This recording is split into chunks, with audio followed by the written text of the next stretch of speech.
स्वागत नहीं करोगे हमारा। So welcome welcome welcome everyone to this amazing revision session, जिधर आज हम क्या रिवाइज करेंगे, AS12 हमारा मीठा मीठा प्यारा प्यारा अकाउंटिंग फॉर गवर्नमेंट ग्रांट्स। बराबर, ठीक है। चलो, छोटा सा AS है, ज़्यादा डिफिकल्ट भी नहीं है, बहुत इजी है। और मैंने इसको आपको क्लास में याद रहेगा तो बड़े चार्ट फॉर्म में समझा के सिंप्लीफाई कर दिया था, ठीक है।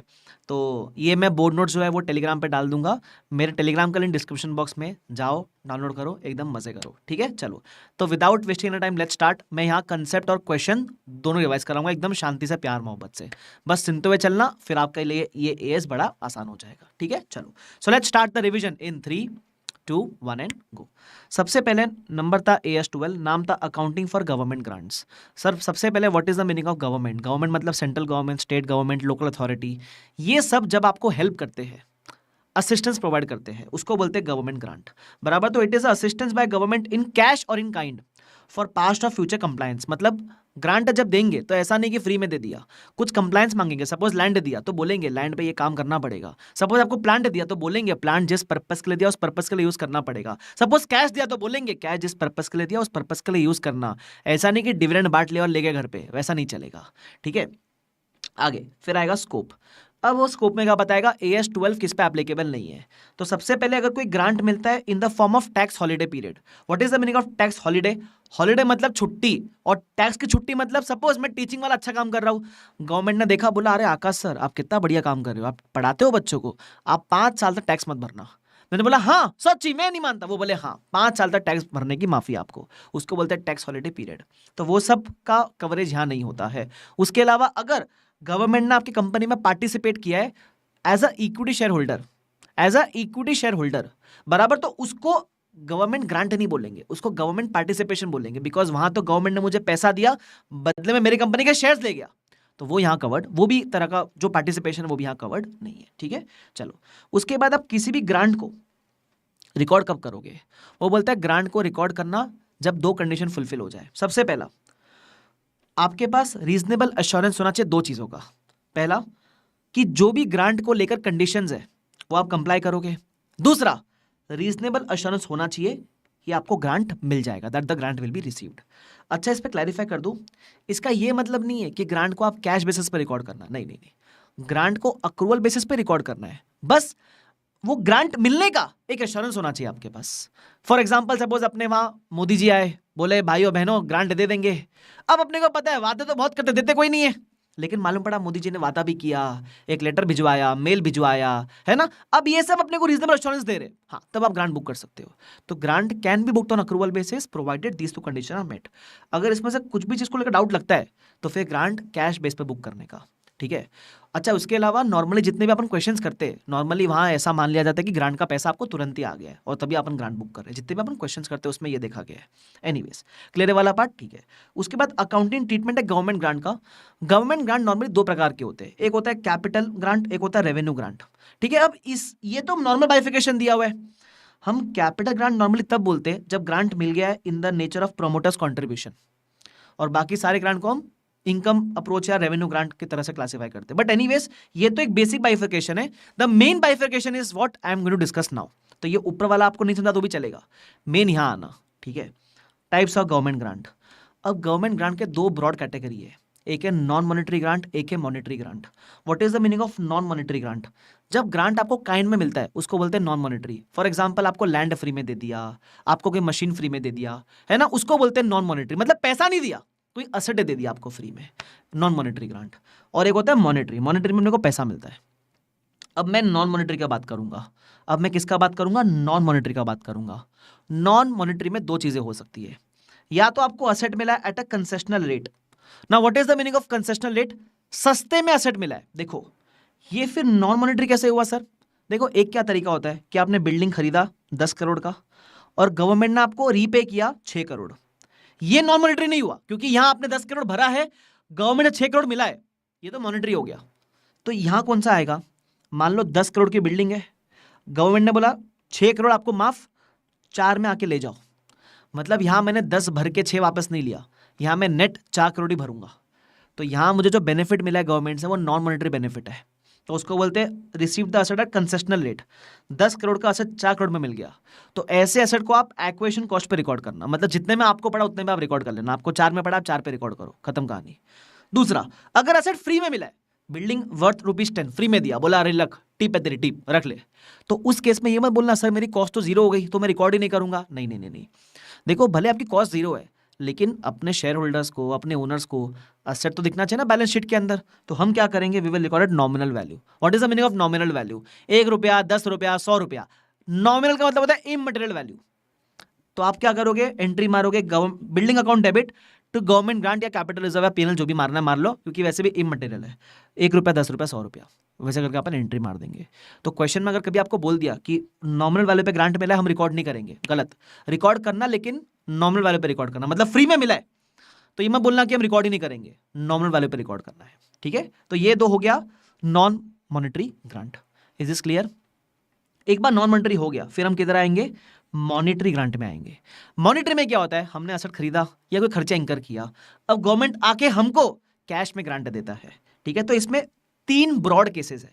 सबसे पहला, grant relating to fixed asset. इन लोगों ने ना हर जगह फिक्स्ड असेट वर्ड यूज किया हुआ है, बट एक्चुअली पीपीई होना चाहिए। फिक्स्ड असेट शब्द ही रिप्लेस हो गया पीपीई से। एनीवेज, तो पीपीई बोले, फिक्स्ड असेट बोले, बात तो एक ही है। तो grant relating to fixed asset. दूसरा है grant relating to revenue nature. Now what is the meaning of revenue nature sir? Revenue nature मतलब देखो, एक तो आपको ग्रांट मिला किसी असेट को रियम्बर्स करने के लिए, कि आपने कोई पीपी खरीदा रहेगा, उसका खर्चा रियम्बर्स किया और ग्रांट दिया। दूसरा है आपको ग्रांट मिला किसी खर्चे को रियम्बर्स करने के लिए, मतलब सपोज आपने कोई सैलरी पे किया एम्प्लॉय को, उसको रियम्बर्स करने का आपको ग्रांट मिल गया। सपोज आपने कोई ट्रेनिंग दिया एम्प्लॉय को, उसको रियम्बर्स करने का ग्रांट मिल गया। सपोज आपने कोई कैंपेन चलाया मार्केटिंग का देश के भलाई के लिए, जैसे आपने बोला पोलियो की बूंद पिलाओ, अमिताभ बच्चन को हायर किया, तो जो एडवर्टाइजिंग का एक्सपेंस है वो गवर्नमेंट ने आपको रियम्बर्स कर दिया। मतलब किसी जब खर्चे को रियम्बर्स करेगा तो इधर आएगा। और तीसरा है grant in the nature of promoters contribution. समझा? ठीक है। अब पहला है monetary grant relating to fixed asset या पीपीई। अब पीपी में 2 तरह के असेट होता है, एक होता है डेप्रीशिएबल, एक होता है नॉन डेप्रीशिएबल। बराबर, डेप्रीशिएबल असेट जब है तो 2 मेथड है। ठीक है, एग्जांपल ले लेते हैं। Company purchase building worth 10 CR, grant receive 6 CR। मतलब 10 करोड़ की बिल्डिंग आपने खरीदी, मतलब आपने पहले 10 पे किया, फिर 6 करोड़ आपको ग्रांट में वापस मिल गया। लाइफ 10 साल मान के चल लेना। 2 मेथड है। पहला मेथड बोलता है इस ग्रांट को असेट की कॉस्ट से रिड्यूस कर दो। इसका मतलब आपको पता है ना, मैंने कंसेप्ट के साथ आपको हर चीज जर्नल एंट्री के फॉर्म में सिखाई थी। ये देखो, सपोज आपने बिल्डिंग टू बैंक करके बिल्डिंग पहले रिकॉर्ड करा, फिर जो ग्रांट मिला उसको आप बिल्डिंग के कॉस्ट से लेस कर देना। अब ग्रांट मिलता है तो मतलब बैंक डेबिट हो रहा है, बराबर। अब मुझे इस ग्रांट को बिल्डिंग के कॉस्ट से एडजस्ट करना है, तो बैंक तो डेबिट कर दिया, तो क्रेडिट करूंगा बिल्डिंग। तो इसलिए मैंने ये एंट्री मारी, cash bank account debit to building account. इसका मतलब मैंने पहले बिल्डिंग को 10 पे रिकॉर्ड किया, फिर जो ग्रांट मिला उसको मैंने बिल्डिंग के वैल्यू से लेस कर दिया। इन शॉर्ट मेरा नेट बिल्डिंग का वैल्यू कितने पे रिकॉर्ड हुआ, 4 करोड़ पे रिकॉर्ड हो गया। अब जब मैं डिप्रिशिएट करूंगा तो मैं कितने पे करूं डिप्रिशिएट, 10 CR या 4 CR? देखो 10 CR तो आपकी डे 1 की वैल्यू थी, उसमें से 6 तो आपने एडजस्ट कर दिया ना, तो जो आज वैल्यू बची है उसी पे आप करोगे depreciation. That is you will depreciate the 4 CR का वैल्यू। तो 4 CR डिवाइड बाय 4 इयर्स 0.4 का आएगा डिप्रिसिएशन। इसको पीएनएल में फिर हम कर देंगे ट्रांसफर। That's it. ये पहला मेथड है। किसका है? डेप्रिशिएबल असेट का पहला मेथड है। फिर आएगा डेप्रिशिएबल असेट का दूसरा मेथड। इसमें अपन क्या करते हैं, इसमें हम जो ग्रांट मिला उसको असेट से नहीं छेड़ते, उसको हम एक डिफर्ड इनकम की तरह दिखाते हैं। Sir why deferred income? देखो जब ग्रांट मिलता है तो आपके लिए एक बेनिफिट की तरह है, तो आप नॉर्मली बोलोगे टू इनकम, बट देखो अब ये जो ग्रांट मिला है आपको, ये एक असेट के लिए मिला है जिसकी लाइफ 10 साल है। तो ये जो इनकम है ये भी डे 1 पे नहीं, ये भी 10 साल में बुक होनी चाहिए ना, मैचिंग कंसेप्ट। जिस चीज के लिए ग्रांट मिला है उसका खुद का लाइफ 10 साल है, तो ग्रांट को भी आप आज बुक करोगे एज अ डिफर्ड इनकम और 10 साल तक प्रॉफिट एंड लॉस में जाएगा। सर डिफर्ड इनकम क्या होता है? Deferred income is like a liability you can say. ठीक है सर भाई, ऐसा मान लो, देखो जब आपने मुझे सपोज एडवांस अकाउंट्स का आपने बैच खरीदा मेरा, आपने मुझे फीस जल्दी भर दी, तो मैंने आपको क्लासेस प्रोवाइड तो की नहीं, उसके पहले आपने मुझे फीस भर दी, तो मेरे लिए जो एडवांस में फीस मिलती है वो मेरे लिए डिफर्ड इनकम होता है। उस डिफर्ड इनकम को आप एडवांस लाइबिलिटी भी कहते हो, एडवांस इनकम भी कहते हो, डिफर्ड इनकम भी कहते हो। मतलब वक्त से पहले जब पैसा मिल जाए, अक्रू होने से पहले पैसा मिल जाए, deferred income. Deferred income is like a liability. कभी कभी इन लोग उसको रिजर्व भी बोलते हैं, बट रिजर्व नहीं, लाइबिलिटी एक तरीके से, बिकॉज आपने अगर स्पेसिफाइड पर्पस के लिए यूज नहीं किया तो रिफंड करना पड़ सकता है, इसलिए। तो अब ये जो डिफर्ड इनकम है ये आप बुक करोगे, तो एंट्री मारोगे bank account debit to deferred government grant, DGG. एक बार आपने एक स्पेसिफाइड अकाउंट में डाला इसको। अब इस अकाउंट से आप हर साल over the life of the asset transfer करोगे पीएनएल के अंदर। तो मान लो आपका बिल्डिंग जो है वो 10 साल तक हो रहा है डिप्रिशिएट, तो ये जो ग्रांट है ये भी 10 साल में जाएगा प्रॉफिट एंड लॉस में। तो फॉर एग्जांपल अब बिल्डिंग से आपने छेड़खानी नहीं की, बिल्डिंग को आपने 10 पे रखा, तो बिल्डिंग पे डेप्रिसिएशन 10 CR पे ही आएगा, ठीक है। तो depreciation to building 1 CR 1 CR। अब जो ग्रांट है ये ग्रांट ये 6 करोड़ पे दिख रहा है, इसको ट्रांसफर करना है पीरियड में over a period of 10 years. तो आप क्या करोगे, ये ग्रांट डीजीजी को रिवर्स करोगे, तो बोलेंगे डीजीजी अकाउंट डेबिट। देखो डीजीजी लाइबिलिटी की तरह एक, तो जब लाइबिलिटी रिवर्स करोगे डेबिट करोगे आप टू पीएनएल। हर साल आप 0.6 ट्रांसफर करते हुए चलोगे। अब मैं एक स्टेप आगे जाके आपको मैंने थोड़ा बेटर क्लैरिटी दिया था। देखो मेथड नंबर 2 में अल्टीमेटली क्या हो रहा है, पीएनएल में आपका एक तरफ दिख रहा है डिप्रिसिएशन 1 CR का, और एक तरफ दिख रहा है आपका ये जो आपने ट्रांसफर किया है पीएनएल के अदर इनकम में जो ग्रांट है वो 0.6 CR का। नेट खर्चा कितना दिख रहा है, 1 CR का एक्सपेंस, 0.6 का इनकम, तो नेट खर्चा आपका दिख रहा है 0.4 CR का। मतलब अगर आप ध्यान से देखो तो मेथड नंबर 1 और मेथड नंबर 2 दोनों में कोई खास फर्क नहीं है, सिर्फ प्रेजेंटेशन का फर्क है। मेथड नंबर 1 में क्योंकि मैंने असेट की कॉस्ट से एडजस्ट किया तो खर्चा नेट 0.4 का दिख रहा है। मेथड नंबर 2 में क्योंकि मैंने अलग अलग बुक किया तो मेरा खर्चा अलग दिख रहा है, मेरा इनकम अलग दिख रहा है, नेट इंपैक्ट उतना ही है। So it is just the way of presenting things. Sir exam में क्या करना है, अगर क्वेश्चन में बोला गया कंपनी ने कौन सा मेथड फॉलो किया तो आप वो मेथड फॉलो करोगे, अगर नहीं बोला गया है तो आपको दोगलापंती दोनों मेथड की तरफ से आंसर लिख के आना पड़ेगा, ठीक है, ध्यान रखना। तो ये मैंने कौन सा मेथड डिस्कस किया आपके साथ, अगर ग्रांट मिला है फॉर अ डेप्रिशिएबल एसेट तो आपको ये करना है, दो मेथड है आपके पास, या तो कॉस्ट से लेस करो या फिर अलग से डिफर्ड इनकम करके बुक करो, और डिफर्ड इनकम को हर साल प्रॉफिट एंड लॉस में ट्रांसफर करो over the life of the asset. Clear है यहां तक, पक्का समझा। देखो वी आर अंडर रिवीजन, तो मैं रिवीजन पॉइंट ऑफ व्यू से बातें करूंगा, but I am trying my best to make you recall things which I have told in class, ठीक है। चलो आगे बढ़ते हैं। फिर आएगा if the grant is receive for a non depreciable asset. What is the meaning of non depreciable. मान लो लैंड के लिए आपको ग्रांट मिला, सपोज लैंड है 10 करोड़ की, आपको ग्रांट दे दिया 6 करोड़ का, तो एक तरीका तो क्या है, इस ग्रांट को एसेट की कॉस्ट से लेस कर दो, बराबर, वो तो अपने को आता है। दूसरा तरीका, अगर आप चाहते हो कि मैं कॉस्ट से लेस ना करूं तो यहां आप डिफर्ड इनकम करके ये नहीं बोल सकते कि एसेट की लाइफ में ट्रांसफर कर दो, ये नॉन डेप्रिशिएबल एसेट है, इसकी कोई लाइफ ही नहीं होती, तो ये जो बोल सकते ना अपन डीजीजी करके लाइफ में ट्रांसफर करो, वो नहीं कर सकते। तो सर अगर मैं कॉस्ट से एडजस्ट नहीं करना चाहता तो मैं क्या करूंगा, तो उस केस में दो पॉसिबिलिटी है, आपको फिर देखना पड़ेगा ग्रांट कंडीशनल है या अनकंडीशनल है।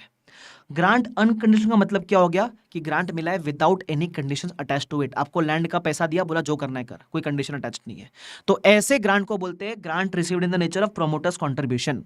और ग्रांट कभी भी प्रोमोटर्स कंट्रीब्यूशन के नेचर में होता है तो वो हमेशा कैपिटल रिजर्व में जाता है, मतलब instead of transferring to profit and loss हम सीधा सीधा उसको कैपिटल रिजर्व में ले जाएंगे। सर ऐसा क्यों, क्योंकि देखो ये आपकी रेगुलर इनकम नहीं है, नॉर्मल इनकम नहीं है, तो इसको पीएनएल में मत डालो, इसको आप एक फिक्स्ड रिजर्व में डालो। Basically capital reserve is not a free reserve, वरना आप क्या करोगे, फ्री रिजर्व में डालोगे और उसको फिर डिविडेंड बांट दोगे, वो नहीं चलेगा, इसलिए बोलते हैं एक स्पेसिफिक रिजर्व में जाके बुक करो उसको, ठीक है। उसके बाद what is the grant is conditional. What is the meaning of conditional, suppose land के लिए पैसे दिए, बोला लैंड खरीदने के बाद 5 साल तक बेचना मत, मालूम पड़ा लैंड पे पार्टी बीटी कर रहे हैं, ये सब नहीं चलेगा, लैंड को स्पेसिफाइड पर्पस के लिए यूज करना, ऐसा 5 साल तक करना पड़ेगा आपको।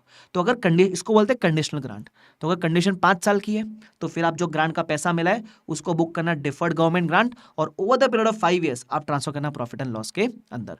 ये किसके लिए है, नॉन डेप्रिशिएबल। देखो डेप्रिशिएबल में आपने कभी ऐसा देखा नहीं कंडीशनल कंडीशनल, ये सिर्फ नॉन डेप्रिशिएबल के अंदर होता है, क्योंकि इसमें एसेट क्योंकि लाइफ नहीं होती है। तो वापस से अगर कोई नॉन डेप्रिशिएबल एसेट के लिए ग्रांट मिला है तो हम क्या करेंगे, सबसे पहले हम देखेंगे या तो हम एसेट की कॉस्ट से रिड्यूस कर देवे, पहला मेथड। दूसरा, अगर आप ये नहीं करना चाहते हो तो फिर देखना पड़ेगा ग्रांट कंडीशनल है या अनकंडीशनल है। अगर ग्रांट अनकंडीशनल है तो हम ट्रीट करेंगे लाइक अ प्रोमोटर्स कंट्रीब्यूशन और ट्रांसफर करेंगे कैपिटल रिजर्व के अंदर। और अगर ग्रांट कंडीशनल है तो फिर हम क्या करेंगे, हम इसको ट्रांसफर करेंगे डीजीजी में, एंड जितने साल की कंडीशंस है उतने साल में ट्रांसफर करेंगे इन P&L। ये था अगर ग्रांट आपको किसी एसेट के लिए मिला है तो। अब एसेट में डेप्रिशिएबल भी हो गया, नॉन डेप्रिशिएबल भी हो गया, ठीक है। I hope this is clear to everyone. आगे grant relating to revenue nature. अगर आपको कोई भी ग्रांट मिला है of revenue nature, what is the meaning of revenue nature, मैंने बताया था ना, किसी भी पीएनएल के एक्सपेंस को रीएम्बर्स करने के लिए ग्रांट दिया गया है। Generally these grants are received to reimburse the expenses of the company, salary expense, employ training expense, advertising expense वगैरह। तो इसके लिए ग्रांट मिला तो क्या करना, जितने साल का खर्चा रीएम्बर्स कर रहा है उतने साल में ग्रांट बुक करना।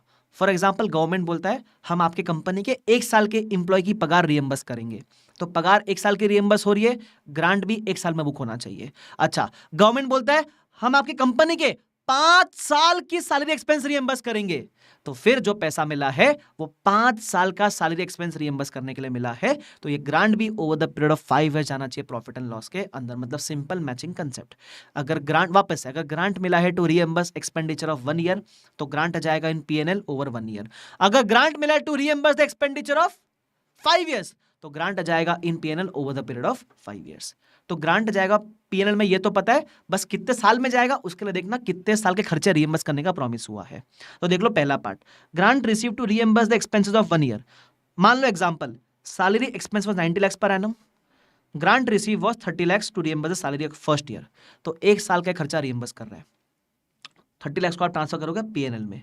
अब जब आप पीएनएल में दिखाते हो ना, तो 2 तरीका है दिखाने का, प्रेजेंटेशन के 2 तरीके। सबसे पहला, या तो एक्सपेंस को अलग दिखाओ और इनकम को अलग दिखाओ, एक्सपेंस 90 का, इनकम 30 का, या फिर जो आपका ग्रांट मिला है उसको एक्सपेंडिचर से नेट ऑफ करके दिखा दो।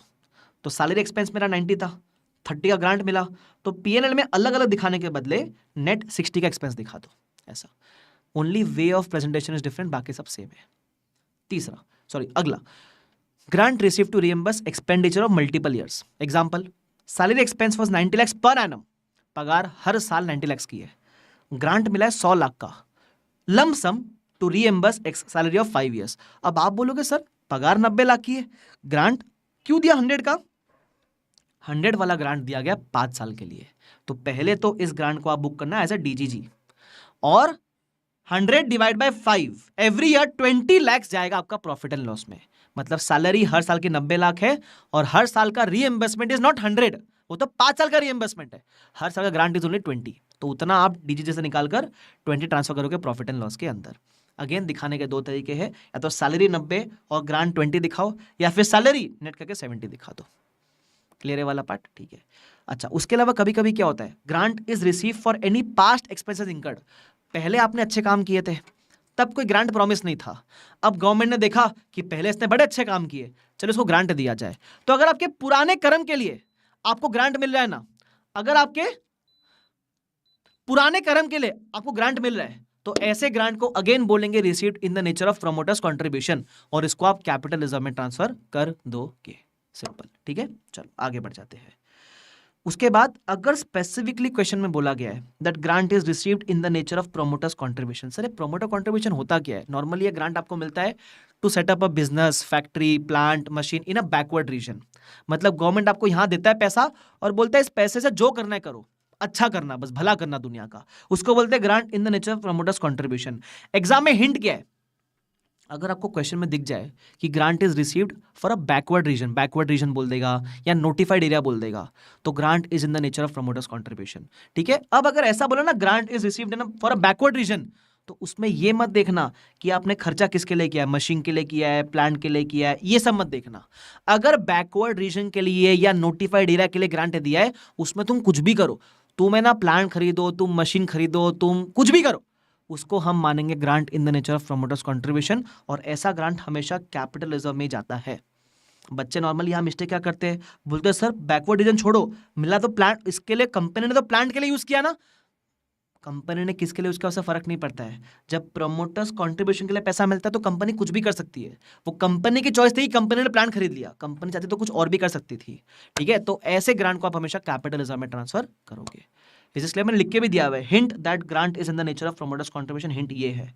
नोटिफाइड रीजन कभी कभी ऐसा भी लिखता है, सॉरी बैकवर्ड रीजन कभी कभी नोटिफाइड एरिया भी लिखता है, नोटिफाइड एरिया,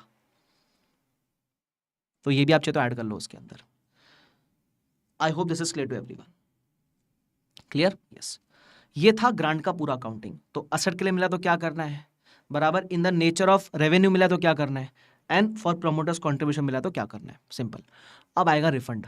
रिफंड मतलब ग्रांट दिया आपको, आपने जिस काम के लिए दिया वो तो काम किया ही नहीं है ना, अब गवर्नमेंट बोलता है चल पैसा वापस दे। ठीक है, तो जब रिफंड की बात आएगी तो रिफंड कहां से करना है, तो देखो रिफंड का ट्रीटमेंट डिपेंड्स कि जब ग्रांट मिला था तब क्या किया था आपने। तो मान लो if the grant received was adjusted against the cost of asset, जब ग्रांट मिला तो आपने कॉस्ट कम किया था, तो रिफंड से कॉस्ट बढ़ जाएगी। फॉर एग्जाम्पल जब ग्रांट मिला तो एंट्री क्या मारी थी, कैश बैंक टू असेट, ये मिलने पे एंट्री थी। रिफंड पे एंट्री उल्टी हो जाएगी, क्यों, रिफंड में पैसा जा रहा है तो आप बोलोगे टू कैश बैंक और डेबिट क्या कर देना पीपी। तो अगेन वही मैचिंग कंसेप्ट है, जिस तरीके से आपने रिसीट को ट्रीट किया था उसका एग्जैक्ट उल्टा रहेगा रिफंड। ठीक है, तो रिफंड का मैंने एंट्री मारा PP two cash bank. Clear. अच्छा, जब आप ये एंट्री मारते हो ना, मतलब आपने जब रिफंड को पीपी से एडजस्ट किया है, तो एक चीज समझनी बहुत जरूरी है, आपकी पीपी की कैरिंग अमाउंट बढ़ जाती है। तो जब पीपी का वैल्यू चेंज होता है, very good answer, depreciation changes prospectively. देखो आपने AS 10 में सीखा था कि अगर पीपी का कैरिंग अमाउंट चेंज हो जाए या लाइफ चेंज हो जाए तो its depreciation will change prospectively. Retrospective मत करना, पहले बता रहा हूं, बराबर। तो after above entry the carrying amount of asset increases, therefore depreciation for subsequent years will also increase, that is prospectively, no retrospective effect. आगे, if the grant receive was transfer to DGG as deferred income, मतलब जब grant मिला था तो आपने ऐसा deferred income book किया था तो रिफंड भी वहीं से करना पड़ेगा। लेकिन इसमें एक दिक्कत है। दिक्कत क्या, सुनना। सपोज ग्रांट मिला 100 करोड़ का, पीएनएल में 5 साल में जाना चाहिए था। अब डे 1 पे आपने पहले बुक किया डीजीजी 100 CR, अब रिफंड कब हो रहा है, on the first day of third year. तो मैं बोलूं इस 100 CR में से 2 साल तक आपने पीएनएल में ट्रांसफर कर चुके हो। देखो 100 करोड़ का डे 1 का बैलेंस था, बराबर, उसमें से हर साल 2020 पीएनएल में ट्रांसफर होना चाहिए था, तो आपने 2 साल तक पीएनएल में 2020 करके ट्रांसफर कर दिया। तो डीजीजी में आज बैलेंस कितना पड़ा है, 660 का पड़ा है। जिस दिन रिफंड की बात चल रही है उस दिन डीजीजी में बैलेंस 60 का पड़ा है, बट रिफंड तो आप पूरा 100 करोगे। तो जो बैलेंस रिफंड करोगे वो कहां से रिफंड करेंगे, वो आपका जाएगा पीएनएल से। तो इसलिए एंट्री क्या बनेगी, टू कैश बैंक, रिफंड पूरा हो गया। जितना भी डीजीजी में बैलेंस है वो रिवर्स करना, बचा हुआ बैलेंस आप पीएनएल से रिवर्स करोगे। सबको समझाए वाला पार्ट, इसलिए वो यहां ऐसा लिखा गया, refund of grant will be done from DGG up to the balance in DGG, excess if any will be adjusted against PNL, बराबर। ठीक है, उसके अलावा जब ग्रांट अगर मिला था तो आपने कैपिटल रिजर्व में ट्रांसफर किया था तो रिफंड भी वहीं से कर देना, एग्जैक्ट उल्टी entry, capital reserve to cash and bank. उसके अलावा लास्ट पॉइंट, कभी कभी एक कोट करना पड़ सकता है आपको कि refund of government grant is treated as an extraordinary item as per AS 5। ये चीज अपन AS 5 के अंदर भी देख लेते हैं, बराबर। AS 5 में लिखा गया ये चीज कि refund of grant is an extraordinary item. इसी बात पे आपकी कंसेप्चुअल कहानी खत्म हो जाती है कि आपको इतना पार्ट समझ आता है, इतना समझ आया तो आपको मजा आ जाएगा। अब मैं क्वेश्चंस की बातें करूंगा, जो एकदम बेसिक क्वेश्चन है बताऊंगा, वो प्रैक्टिस करना, बट जो अच्छे क्वेश्चन है LDR वाले वो मैं भी रिवाइज करूंगा फटाफट से। जैसे इलस्ट्रेशन 1 2 3 4 तक है, ये सब बेसिक क्वेश्चन है, ये सब आपको सिर्फ और सिर्फ क्लैरिटी देने के लिए काम आएंगे। ठीक है, तो पढ़ जरूर लेना इसको। जो ढंग का क्वेश्चन है वो अपने लिए सबसे पहला क्वेश्चन है, क्वेश्चन नंबर 9। देखो मैं ये नहीं बोला बाकी सब मत पढ़ना, सारे क्वेश्चन रीड करना। मेरा मोटिव यहाँ रिवाइज कराना कौन सा क्वेश्चन है जिसमें कुछ अच्छा पार्ट है, इसलिए। ठीक है, आ जाओ। सबसे पहला वो बोलता है इलस्ट्रेशन नंबर 9 के अंदर कि on 1 April Mac received a government grant of 60 lakhs। ठीक है, ग्रांट कितने का मिला अपने को, 60 लाख का ग्रांट मिला अपने को, फॉर मशीन कॉस्टिंग 300 lakhs। तो मशीन की कॉस्ट कितनी थी, 300 lakhs थी, ग्रांट मिला 60 lakhs का। दैट मीन्स अब इसमें किया क्या, सुनना, the grant was credited to the cost of asset. Grant को अपन ने कॉस्ट ऑफ असेट से एडजस्ट किया हुआ है, मतलब 300 लाख की कॉस्ट थी, 60 lakhs ग्रांट, तो 240 पे आप चार्ज करोगे डेप्रीसिएशन, ध्यान रखना। लाइफ वगैरह दे रखे 10 years मशीन की। Okay, machine was depreciated at 10% WDV basis, WDV बोला गया, ठीक है। Company had to refund the grant in June 19, 1 June 19 को रिफंड करना है। अब जून 19 बोला है, कुछ नहीं बोला तो हमेशा first day of the month मानना। ठीक है, सबसे पहले आगे देखते how the refund of the grant is dealt, क्या ट्रीटमेंट रहेगा रिफंड का। देखो जब ग्रांट मिला तो कॉस्ट से लेस किया तो रिफंड भी वहीं से करना है, पहली बात। दूसरी बात, अब जब रिफंड करोगे तो रिफंड फर्स्ट डे पे नहीं हो रहा है, जून में जाके हो रहा है, तो पहले जून तक की वैल्यू पे आ जाओ। कैसे करोगे, सुन लो मेरी बात, मैं आपको सोल्यूशन दिखाता हूँ इसका। इधर आओ, इधर आ जाओ, मैंने मस्त सॉल्व करके रखा है आपके लिए इसके अंदर, वो देख सकते हो आप। इलस्ट्रेशन नंबर 9, सबसे पहले cost of machine purchased less grant. ठीक है, ये आपको मिला नेट कॉस्ट ऑफ मशीन 240। ये 1 अप्रैल 16 का बात चल रहा है, रिफंड हुआ है 1 जून 19 में, तो तब तक का चार्ज करो डेप्रीसिएशन। तो 16-17 WDV डेप्रीशिएट किया, 17-18 WDV डेप्रीशिएट किया। WDV मतलब रिटर्न डाउन वैल्यू पे डेप्रीसिएशन। ऐसे करते करते मैं आया 31 मार्च 19 के कैरिंग अमाउंट पे, रिफंड 1 जून को हुआ है, तो मार्च से लेकर जून तक का भी 2 महीने का आना चाहिए डेप्रीसिएशन, तो वो भी करना आप।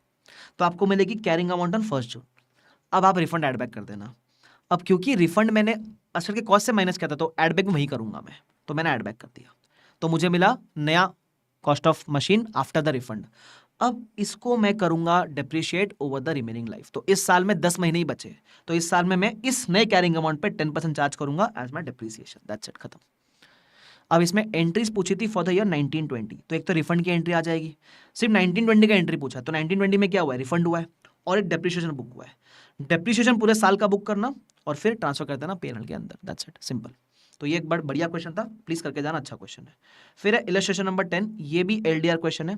ये क्वेश्चन LDR इसलिए बिकॉज सीखने बहुत कुछ मिलता है अपने को। देख लो क्या बोलता है, सुन लो। A limited purchased a machine worth 40 lakhs, useful life is 4 years, residual value 8 lakhs, grant received 16 lakhs, entry चाहिए to be passed at the time of refund in third year.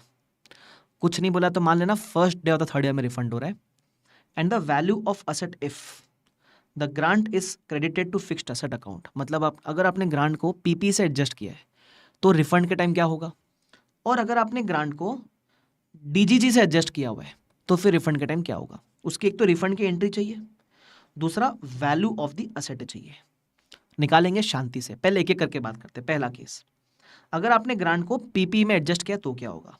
तो सबसे पहले तो आप डे 1 की वैल्यू पे आ जाना। Day 1 की कॉस्ट मेरी 40 lakhs है, ठीक है। जो भी ग्रांट है पहले एडजस्ट कर दो यहाँ से, फिर आपको मिलेगी डे 1 की नेट कॉस्ट। अब चार्ज करो डेप्रीसिएशन। ध्यान रखना, in case wherever there is residual value, तो जितना भी आपका कॉस्ट है minus the residual value divide by number of years, वैसे निकालना डेप्रीसिएशन। तो 1 साल 2 साल, 2 साल किया डेप्रीशिएट, मुझे मिली value at the end of second year. अब थर्ड ईयर के फर्स्ट डे पे रिफंड हुआ है, तो क्योंकि ग्रांट रिसीव्ड को मैंने कॉस्ट से एडजस्ट किया था, रिफंड को भी वहीं से एडजस्ट करना है, रिफंड में यहाँ एड बैक कर दूंगा। तो मैंने रिफंड किया, एड बैक, मेरी नई कैरिंग अमाउंट हो गई 32 lakhs। अब मैं आने वाले साल में इस 32 पे चार्ज करूंगा डेप्रीसिएशन। कैसे, 32 minus the salvage value divide by the remaining life.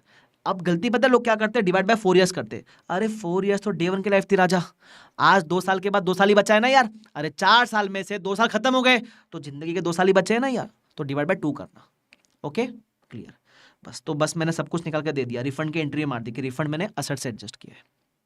दूसरा, what if the grant is credited to DGG, deferred government grant. अगर यहां से क्रेडिट किया तो क्या करेंगे, सुनना। एक बात ध्यान रखना, अगर आपने ग्रांट को असेट से एडजस्ट नहीं किया है, डीजीजी करके बुक किया है, तो ग्रांट मिलने से या ग्रांट के रिफंड से असेट की वैल्यू में कोई चेंज नहीं होने वाला। वापस से क्या बोला मैंने, अगर जो ग्रांट मिला उसको आपने बुक किया एज अ डिफर्ड इनकम, तो ग्रांट मिलने से या ग्रांट के रिफंड करने से असेट को कोई फर्क नहीं पड़ता। क्यों, क्योंकि जब मिला तो आपने असेट की कॉस्ट से माइनस नहीं किया, तो रिफंड के समय वहां से माइनस नहीं, वहां से एड बैक नहीं करोगे, तो असेट को कोई फर्क ही नहीं पड़ेगा, बराबर, क्योंकि ग्रांट की अकाउंटिंग अलग चल रही है पूरी। तो यहां देखो, if grant was transfer to DGG, तो उस केस में calculation of fixed asset, day 1 की कॉस्ट, यहां से मैंने ग्रांट को एडजस्ट नहीं किया, ये रहा year 1 depreciation 8 lakhs, year 2 8 lakhs। Even if you refund the grant, फर्क नहीं पड़ेगा, इसका depreciation won't change because refund को मैं कॉस्ट में एड बैक नहीं कर रहा हूं, तो इसका थर्ड ईयर में भी depreciation will be 8 lakhs। This won't change as refund is not adjusted against PP. ये पहले मेरे एसेट की वैल्यू निकाल दी मैंने। दूसरा है, अपने को बोला ग्रांट का रिफंड का एंट्री क्या रहेगा सर, तो उसके लिए निकालना पड़ेगा डिफर्ड गवर्नमेंट ग्रांट में बैलेंस कितना बचा है।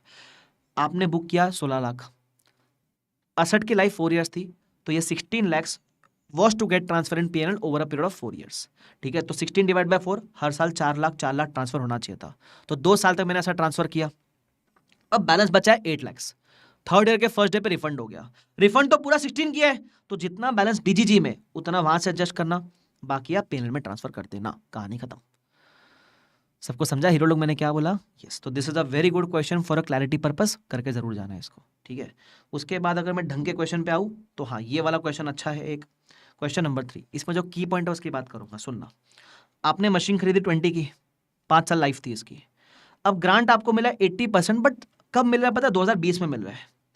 मशीन 70 में खरीदी, ग्रांट मिला 2020 में, 80% कॉस्ट का ग्रांट, मतलब 20 lakhs वैल्यू है, 80% मतलब 16 लाख का ग्रांट मिला है।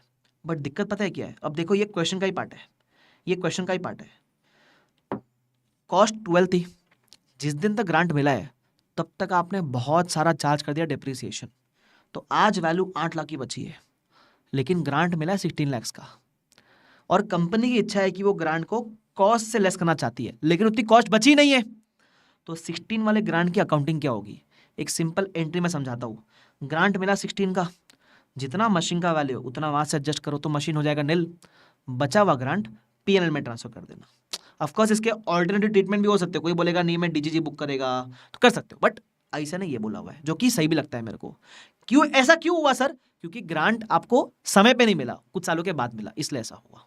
तो स्पेशल केस है, ध्यान रखना भाई, ठीक है। उसके बाद क्वेश्चन नंबर 4 पढ़ लेना, इसमें एक पॉइंट इंपॉर्टेंट है कि वो जो ग्रांट का रिफंड हुआ है वो आपने कॉस्ट में ऐड किया है, तो इन्होंने बोला कि हम डेप्रीसिएशन रेट्रोस्पेक्टिव निकालेंगे, गलत, प्रोस्पेक्टिव इफेक्ट आता है, तो वो ध्यान रखना, ठीक है।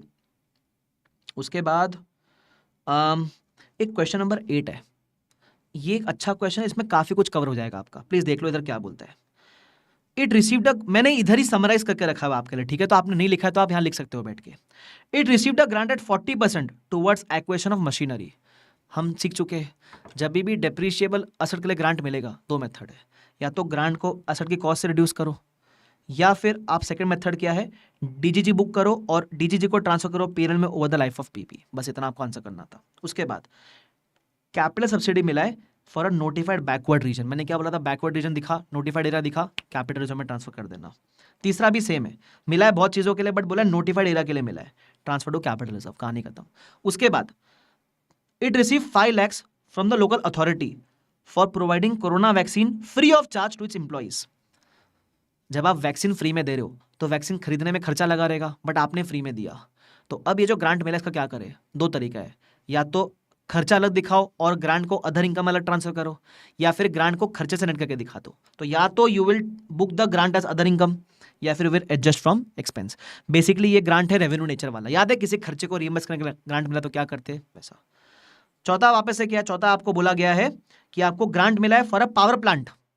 अब इसमें एक चीज कंफ्यूजिंग है, बोलता है कि हमने जो ग्रांट मिला उसमें से 90% टुवर्ड्स कैपिटल एक्सपेंडिचर किया, बैलेंस टुवर्ड्स रेवेन्यू किया, इररेलेवेंट, हमको कोई फर्क नहीं पड़ता। ग्रांट किस पर्पस के लिए मिला है वो देखा जाता है। तो ग्रांट मिला है फॉर पावर प्लांट, 2 मेथड है, या तो कॉस्ट से रिड्यूस कर दो या फिर book as DGG and transfer to PNL over the life of the asset, खत्म कहानी। उसके बाद अपना एक शानदार क्वेश्चन था, क्वेश्चन नंबर 9, बढ़िया क्वेश्चन था, सिंपल क्वेश्चन था, प्लीज ध्यान रखना क्या बोलता है। 1 April 21, Eleanor limited purchase plant 60 lakhs, life 10 years, salvage 10 lakhs। Plant के अगेंस्ट अपने को ग्रांट मिला है 20 lakhs का। अब अपने से पूछा है डेप्रिसिएशन का amount, you are required to calculate amount of depreciation for the financial year 22-23। मतलब डेप्रिसिएशन आपको फर्स्ट नहीं सेकेंड ईयर का पूछा है, ऐसे कैसे? असेट खरीदा है आपने 21 को, बट पूछा है डेप्रिसिएशन 20-23 का, मतलब सेकेंड ईयर का पूछा है, ध्यान रखना। अब उसमें मल्टीपल केसेस है। सबसे पहला, if the grant is deducted from the value of plant, अगर आपने ग्रांट को प्लांट के वैल्यू से एडजस्ट किया तो सेकेंड ईयर का डेप क्या होगा, इधर देख लो, मैंने कर रखा है, एकदम प्यारा सा सोल्यूशन दे रखा है आपको मैंने, एकदम शांति से अपन ने किया हुआ है। देखो पहला केस, तो उस केस में जो भी कॉस्ट है उसमें से ग्रांट निकाल दो, बचा इतना, तो अब सैलवेज इतना है, लाइफ इतना है, इस बेसिस पे फर्स्ट ईयर का dep will be 3 lakhs, second year का dep will also be 3 lakhs, simple. तो मुझे सेकेंड ईयर का पूछा गया है, तो पहले कॉस्ट में से ग्रांट माइनस कर देना, फिर बचे हुए कॉस्ट पे आप सेकेंड ईयर का डेप निकाल देना, सिंपल। दूसरा, if the grant is treated as deferred income, अगर आपने डिफर्ड इनकम ट्रीट किया है तो कॉस्ट तो चेंज हुई नहीं, कॉस्ट तो 60 पे रह जाएगी, तो फिर आप ग्रांट को लेस मत करना कॉस्ट से, ग्रांट को अलग से दिखा देना, तो 60 पे चार्ज करोगे डेप्रिसिएशन, ईयर 1 का 5 लाख, ईयर 2 का 5 लाख, कोई चेंज नहीं है, 5 लाख रह जाएगा आपका, ठीक है। तीसरा, if the grant amount is deducted from the value of plant but at the end of second year grant is refunded. अब मेरी बात ध्यान से सुनना, यहां गेम होएगा आपके साथ। रिफंड कब हो रहा है ये देखो, रिफंड हो रहा है end of the second year में, तो जब सेकेंड ईयर के एंड पे रिफंड हो रहा है तो डेप्रिसिएशन ईयर 3 ऑनवर्ड्स चेंज होगा, ईयर 2 का चेंज नहीं होगा। जैसे ग्रांट आपको मिल गया 20 का बराबर, तो 40 लाख बची वैल्यू, ईयर 1 में आपने किया डेप्रिशिएट, ईयर 2 में आपने किया डेप्रिशिएट, अब ईयर 2 के एंड पे रिफंड हो रहा है तो ईयर 2 का डेप्रिसिएशन वोंट चेंज, वो 3 लाख पे रहेगा। तो काफी लोग मिस्टेक करेंगे, ऐसा पढ़ेंगे ईयर 2 में रिफंड हुआ है तो पहले आप रिफंड ऐड कर दोगे और फिर डेप्रिसिएशन निकालो, वो गलत हो जाएगा, वो ध्यान रखना। वर्ड में खेला गया है, बताया भी था क्लास में मैंने, वर्ड में खेलेगा तुम्हारे साथ। आगे, if the grant is treated as promoters contribution, तो अगर आपने ग्रांट को प्रोमोटर्स कंट्रीब्यूशन ट्रीट किया रहेगा तब तो उस केस में it is same like case number 2 ना, जहां आपने डिफर्ड इनकम ट्रीट किया था, बस यहाँ प्रोमोटर्स कंट्रीब्यूशन रहेगा तो डीजीजी के बदले कैपिटलिज्म में जाएगा, बाकी सब तो सेम रहेगा ना यार, ऐसा, ठीक है। तो मैंने करके आपको दिया हुआ है, खत्म। फिर आएगा अपना अच्छा शानदार क्वेश्चन, आरटीबी सितंबर 24 का, क्या बोलता है सुनना। एक जनरेटर के लिए अपने को ग्रांट मिला है, ठीक है। जनरेटर एक्वायर किया है 23 में फॉर 100 lakhs। हमने अप्लाई किया ग्रांट के लिए 2 अप्रैल को। अप्लाई करने से ग्रांट सर्टन नहीं बनता है, ठीक है। Subsidy was granted in June 24। After the accounts were finalised, the company had not accounted for the subsidy for the year ended 31 मार्च 24। बोलता है is this a prior period item. सबसे पहली बात ये देखो, इधर हुआ क्या है, 23 में एसेट खरीदा आपने, अप्लाई इस दिन पे किया, ठीक है। अब ये रहा आपका ईयर एंड, ठीक है। ग्रांट मिला जून में। अब उन्होंने बोला हमने ग्रांट को यहां अकाउंट नहीं किया ईयर एंड पे, बराबर तो किया है, सही तो है। क्यों? जब ग्रांट मिला ही नहीं यहां तक तो अकाउंट कैसे कर लोगे? और आप बोलोगे सर लेकिन ग्रांट तो अक्रूवल बेस पे रिकॉर्ड कर सकते हैं, सिर्फ अप्लाई करने से अक्रू नहीं हो जाता, कुछ तो कंफर्मेशन आना चाहिए था ना, कुछ बोला ही नहीं उसके बारे में। तो हम मानेंगे जून में ग्रांट आया, जून में कंफर्मेशन आया, तो you can't record on this year, बराबर किया इन्होंने। उसके अलावा एक और चीज बोली थी कि सब्सिडी जून में मिली after the accounts were finalized. ये AS4 का रेफरेंस आ जाएगा बीच में। आफ्टर द अकाउंट्स फाइनलाइज मतलब मान लो इधर किधर आपके FS अप्रूव हुए, बराबर। तो ये जो इवेंट है जून 24 का, this will not fall under the scope of AS4, because AS4 में कब आता है? जब कोई भी इवेंट ईयर एंड से लेकर डेट ऑफ अप्रूवल के बीच में हो, तो हम बोलते हैं एडजस्टिंग नॉन एडजस्टिंग। ये तो इवेंट ही बाद में हुआ है, तो एक्चुअली आप बोलने को काफी लोग बोलते हैं नॉन एडजस्टिंग, बट एक्चुअली ये AS4 के स्कोप के बाहर हो गया ना, क्योंकि AS4 कवर कौन से इवेंट करता है? ईयर एंड से लेकर अप्रूवल के डेट के बीच वाले, तो ये तो वहां आएगा ही नहीं। तो इस पे AS4 भी एप्लीकेबल नहीं है, तो आप एडजस्टिंग भी नहीं बोल सकते इसको कि एडजस्ट कर देना प्रीवियस ईयर में, बराबर। तो कंपनी ने इसको रिकॉर्ड ही नहीं किया है, तो सही किया कंपनी ने। तो पूछता है is this a prior period item? The answer is no. Why? Prior period की बातें AS5 में हुई थी। AS5 में बोलता है प्रायर पीरियड क्या होता है, अगर कोई एरर है या ओमिशन है प्रीवियस ईयर की, तो होता है prior period item. Previous year में आपने कोई गलती करी नहीं है, ना कोई ओमिशन किया है, तो this is not a prior period item. Second, इस पे AS4 भी एप्लीकेबल नहीं है। इसका मतलब ग्रांट का अकाउंटिंग जून में ही होना चाहिए 24 में, ये साल तो नहीं होना चाहिए। उसके अलावा बोलता जो ग्रांट मिला उसका अकाउंटिंग 24-25 में कैसे करोगे? तो ग्रांट किसके लिए मिला है? जनरेटर के लिए। Generator is like a PP, तो PP के लिए मिला, डिप्रिशिएबल एसेट है। 2 मेथड है, या तो कॉस्ट से एडजस्ट करो या फिर book like a DGG and transfer to P&L over the life of the asset. खत्म कहानी। इसी बात पे AS खत्म, और इसी बात पे हम क्या बोलेंगे? एक के है भाई साहब। तो अगर आपने ये कंसेप्ट समझ लिया, क्वेश्चन कर लिया, आपसे सारे क्वेश्चन आराम से बन जाएंगे। बट यस, खुद प्रैक्टिस करना बहुत जरूरी है, वो जरूर से करना, ठीक है। तो आई होप आप मेहनत करोगे। देखो, मेहनत का रिप्लेसमेंट नहीं है, भले आपने रिवीजन देखा, बट जो सेल्फ एफर्ट मारना है वो आपको मारना ही है, उसका कोई रिप्लेसमेंट नहीं है, ठीक है। और वो आप कर सकते हो, और अगर आप कर लोगे ना वो, तो आप 100% पास हो जाओगे। सी देखो, हर कोई पास नहीं होने वाला, 100 में से 15-20 बच्चे ही पास होने वाले। वो कौन है? वो जो मेहनत करेंगे वो है, बराबर। CA के अंदर हार्डवर्क विल बीट टैलेंट। बाकी एग्जाम में शायद जो स्कूल कॉलेज के एग्जाम रहेंगे वहाँ टैलेंट रहेगा तो आप क्रैक कर लेते हो, यहाँ नहीं चलेगा वो। Talent is nothing without hard work. So even if you have the talent, if you don't have talent, doesn't matter, you can beat everyone with the hard work. Do it. Hard work में क्या करना है? क्लासेस देखो, अच्छे से पढ़ाई करो, रिवाइज करो, सेल्फ स्टडी करो, मॉक टेस्ट दो, एग्जाम दो, पक्का पास हो जाओगे। काम चोरी मत करना बस, ठीक है। चलो, तो आई होप दिस वाज हेल्पफुल। अच्छा लगा और यहाँ तक मुझे सुना है तो एक कमेंट में बता के जरूर जाना कि कैसा लगा। आपके लिए छोटा सा कमेंट रहेगा, मेरे लिए वो रहेगा motivation to put more such videos for you, ठीक है। तो इसी बात पे लूंगा अलविदा। Thank you so much, bye bye everyone, take care, see you all, bye bye.